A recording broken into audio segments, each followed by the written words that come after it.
Okay, welcome back to Dave and Audrey Does Outdoors.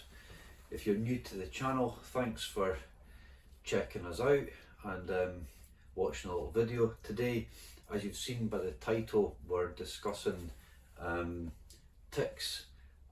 If you're new to the channel, it's really me and this little one, Audrey. She's a 5-year-old jackadoodle, out and about, tent nights, food, bit of hammock camping, looking forward to the snow, some reviews of different bits and pieces, and that's about it. We've been having a little bit of technical difficulty, so I'm making this one on my phone because we've been having some upload difficulties, so apologies for some of the kind of glitchy previous videos, but bear with us. We try and put out something every week out onto the channel.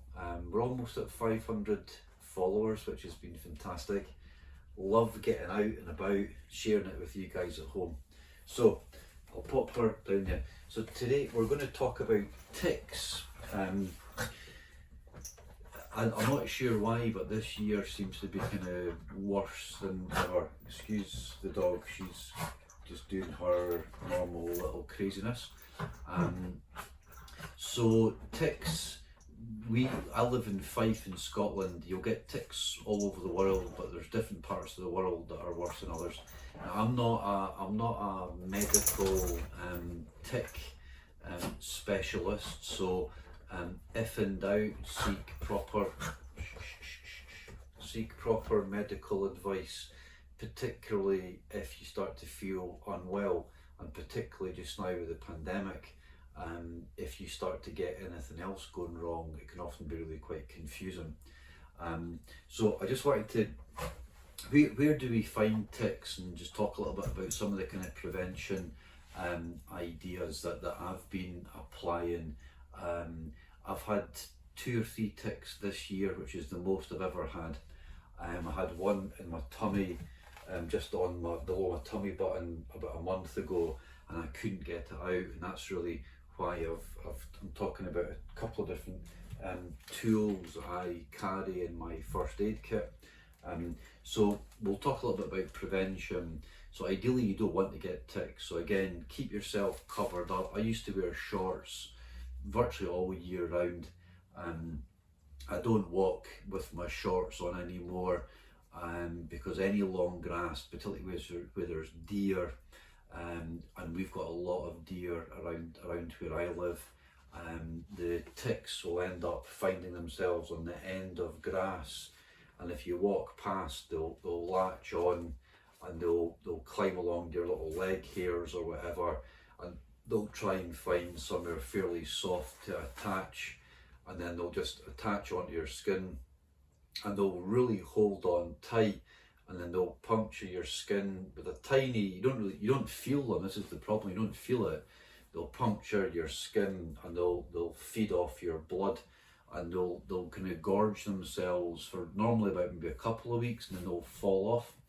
And you want to get them off your skin really quickly. Some of them carry infection, some of them will carry Lyme's disease. Not many, so most people will get ticks, take them off, not a problem. But you'll get a small percentage of people that end up having significant health problems. Lyme's disease probably been one of the kind of most concerning. On Lyme's disease, you end up getting quite a red, sore kind of bullseye inflammation around the bite, which is really kind of distinctive of Lyme's disease. Treated by antibiotics, you would need to go to the doctor. So any kind of infection, inflammation, really sore, I'd be seeking medical advice. But as I said, I've had 3 or 4 this year. Had managed to get them all off fairly simply. So you're wearing long clothes, you're keeping your skin covered up, you're avoiding long grass, you stick to the paths, you do a tick check, so when you get back home, you get a mirror out, you look in all your nooks and crannies, because the tick does tend to like, to find a spot that you want. So I've had one in my lower back that I couldn't see, one behind my leg that I couldn't see, so you need to get a wee mirror or get your partner to have a little check. Get into that regular habit of doing a tick check when you get home. If a tick sits on you for ages and you might be irritating it, there's more chance of you having problems, mainly around infection. So once you've found a tick, and again they'll start off, what do you call it? The size of a pin head, really small, but quite quickly they'll end up being quite big. So I've got a few different tools now. My latest tick remover I've never used. This is the one that I've just bought recently, and I'll tell you why I got it. I fitted it in here. That's not really going to work. It's too tight. So these are the ones that I normally use. It's a tiny little plastic, and you push it under the tick and rotate it out. I've had pretty good success with them over the years, but what I've bought recently is this thing called a Tick Ease. It comes with your little bit mainly for removing pets. Now it's metal, it's made of nice, if it's surgical steel, but this is the end. I'm just keeping it in front of that little card so hopefully you can see it. This is the end that I'm interested in,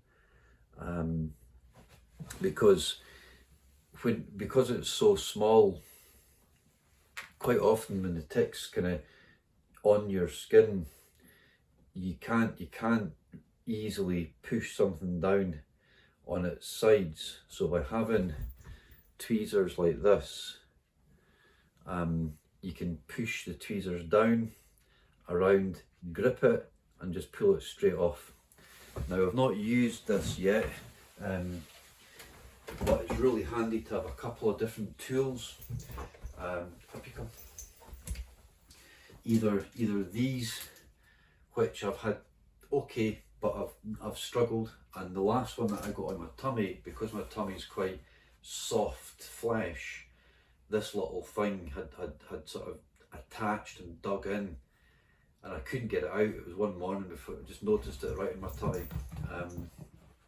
So this is what I ended up using, another pair of little tweezers, but these are even better, and they weren't expensive, off Amazon. I'll try and put a link in, but they're called Tick Ease, and it's on Amazon. And this guy who lives out somewhere in the States had made this, and it gets good reviews, so that's it. There's other prevention. Now this is spray that I put on the bottom of my jeans, and it's got what's the active ingredient? It's kind of anti-mosquito permethrin. So I spray that on my boots, on the bottom of my trousers. I've actually sprayed it along the bottom of my tent, and the bottom of my rucksack. So these are, because obviously if you get a wee tick on your rucksack, you put your rucksack in your tent for whatever reason at night, and then a tick ends up finding its way onto your sleeping bag. So any little sort of preventative steps that you can make will be good steps to prevent. Probably 8 or 9 times out of 10 ticks are going to be harmless, but occasionally you can end up sort of developing quite a big problem. So listen, I hope you've enjoyed that. It's a bit of a whirlwind tour, a couple of my tools. They're certainly very prevalent in Scotland this year. I've heard of a lot of people getting ticks this year that have never had ticks, and so it's worth keeping an eye out. It's worth thinking about prevention, covering up, tick checks, getting medical advice if you've got any concerns, carrying a couple of tick removers with you, so if you're away, especially on a multi-day, you can take these little ticks off. If they were lowering your ankle and you're away from multi-day and you're putting your socks on and off, when you're irritating them, that's when sometimes they can, I guess, you know, kind of sort of like put more infection into your system. So you want to get them off as quick as you possibly can. You know, behind the ears is necklines. It's, you know, they're little sort of, you know, quite clever little creatures, and they want to kind of sort of feed and stay alive. So we give Audrey, she's on a medication and she's had a few ticks this year, but they seem to just die and wither up really kind of quickly on her, and then they'll just fall off. Whether or not you're in, that's just it's a pet drug that you can give them. I'm not going to get into the pros and cons, but again, just to prevent her bringing them in, because she's such a small dog, she could easily pick them up. So to prevent them sort of coming to the house or whatever. So listen, thanks again for tuning in. Really appreciate everyone's support. Give it a wee thumbs up if you've enjoyed it. Stay tuned to the channel. We're going to get more tent nights, a hammock night planned. We've got the winter sleeping bag getting looked out. It's now October. It's getting colder at night, so we'll definitely get a couple of frosty snow camps. Christmas is coming, so I'll probably end up getting some bits and pieces to review. So thanks again. Hope everyone's taking care out there, and me and Audrey will see you on the next trip. Take care now.